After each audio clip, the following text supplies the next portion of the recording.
I'm so glad that you're here, and I'm so excited to show you my newest marketplace find. But first, I wanted to kind of explain the very long ago backstory to what I got. It goes way back to when my husband and I first married, which was a little over 28 years ago. I was still in nursing school, and he had just graduated from college and what was working at a job that really didn't pay very much at the time. And so we were very poor. Like, we were really poor, like 2 syllable poor. If we wanted to go out to eat, it was always to Taco Bell, and we would have to share something, even at that. So we were very poor. But one thing that we used to like to do back then was to go in stores like Ethan Allen and just look around. We knew we would never be able to afford anything in there, but just to appreciate the beautiful things and, dream a little bit, I guess. I don't ever remember just pining away and going, "Oh, I wish we could afford that." It wasn't like that. We just enjoyed going out and getting inspiration and looking around. So one trip in particular, we were in Ethan Allen, and they must have just released their British Classics furniture line because that's what was on their show floor. And I remember very keenly just looking at this furniture and running my fingers along the carvings and the poster of the bedroom furniture, like the bed, and just thinking, wow, this is just so beautiful. I don't know why that stuck in my head so much all these years later, but it did because a couple of weeks when I was looking at our marketplace, I was scrolling through, not looking at bedroom furniture. We were not in the market for it. We didn't need bedroom furniture, didn't want it. It just happened to come across my feed. And I stopped because I recognized the picture that was there. And I was like, so I started looking at it. And it was this whole bedroom suite of this British Classics bedroom furniture that was absolutely gorgeous. And there's 7 pieces in it. And the people are only asking $900 for the 7-piece furniture set. And so, I was kind of in a pickle because we weren't looking for furniture, and I had not discussed it with my husband or anything. And I'm thinking there's no way he's going to go for this anyway because we don't need bedroom furniture. I mean, what we had was fine. We didn't have anything fancy, but it was fine. It was serving us well. But this deal for several days just kept eating away at me. And I remember looking at this furniture all those years ago and being so in love with it and knowing I would never spend that much money on furniture. Like a single piece of that was easily a few $1,000s, at best. I mean, it's way out of our price range. And here these people were asking $900 for all of it. And I was like, I finally, after several days of thinking about it, I brought it up to my husband, and he immediately was like, "We don't need that." And I was right. So I let it go for a few days, didn't say anything. He was right, totally right. And it was still eating at me a few days later. And I was like, this is an amazing deal. I really hope that you'll think about it. And he did. And decided that we would get it. So we made this trip to Dallas. The furniture was in Dallas, and we live in the north part of Fort Worth. So it was about an hour's drive, and we spent all weekend going back and forth in our truck, picking up pieces of this furniture and bringing it home. We got to know these people really well. We're Facebook friends now. I feel like we're best friends now because we just spent the whole day with them, picking up their furniture, and they did help us move it or load it some. And anyway, they were very, very kind people. And so we got it here. Now, when I show you this room, I need some grace from you because this room really needs to be painted, and obviously we needed to do this quick, so there was no time to do that. So you may see some spots here and there that need to be painted. But anyway, I just wanted to explain that this was not on our radar, but we went ahead and did it just because the deal was too good. And I absolutely love it. I'm excited to show it to you. So let's get busy. So what we're going to do, the furniture already obviously is set up in the room. And so what we'll do is just put the rest of it together, decorate, style, do all the fun stuff. Before we get started decorating, I just wanted to show you some of the intricate details of the bed and the other furniture. As you can see, this is where I remember just really looking at it, 25, 26, 27 years ago, and just thinking, wow, this is so pretty.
One of my very favorite patterns that I have collected over the years is the Swiss cross. So you're going to see a lot of that pattern in this room today, repeating in different forms of decor.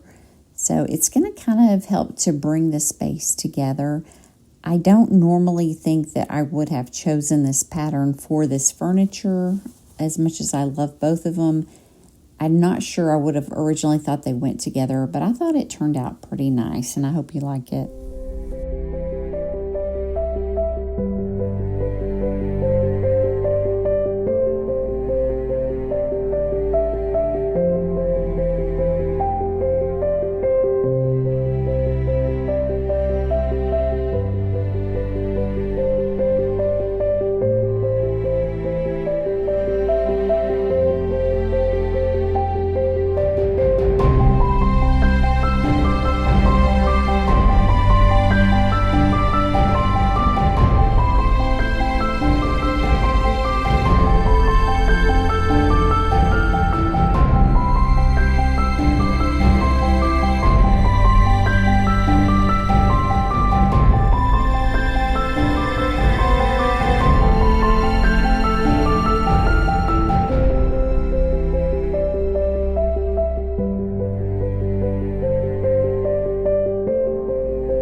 All right, we're done and I'm whooped. So I just want to show you how it all turned out.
Thank you so much for watching. If you're enjoying my videos, please consider liking and subscribing.